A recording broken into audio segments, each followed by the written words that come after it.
So guys, anong chismis? Ay, oo nga pala. Anastasia, kamusta naman yung in-order mo online? Oh shucks, wala nang laman ang bank account ko. Ha? Hala, siguro sa kaka-online shopping mo yan. Uy, Anastasia, baka nabiktima ka na ng cybercrime scam.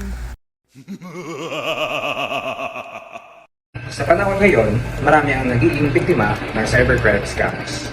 Hindi lamang sa pamagitan ng computer, kundi sa iba't ibang uri din ng mga digital na pamamaraan. Kaya naman, mahalaga na tayo ay maging mapanuri at alerto. Ano nga bang cybercrime scam? Ang cybercrime scam ay isang uri ng panloloko na ginagawa gamit ang teknolohiya, particular na ang internet.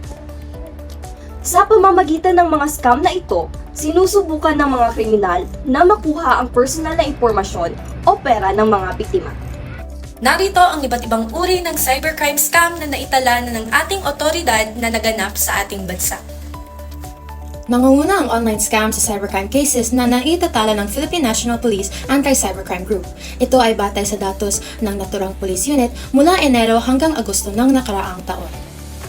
Maliban sa online scam, mataas din ang bilang ng iba pang cybercrimes na tulad ng phishing, cyber libel, identity theft, online harassment, child pornography, ransomware attacks, hacking, online fraud, unauthorized access to computer systems, credit card fraud, malware distribution, data breaches, denial of service attacks, intellectual property theft.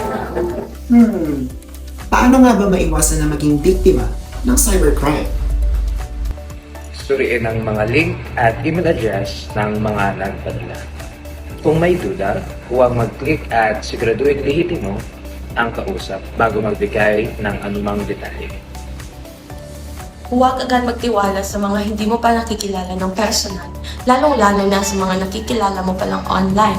Ang kaligtasan sa digital na mundo ay nakasalalay sa ating pagiging maagap at mapanuri. Mag-ingat at maging alerto upang hindi mabiktima ng cybercrime scams. Paano ba tayo makahingi ng tulong kapag tayo ay nabiktima ng cybercrime?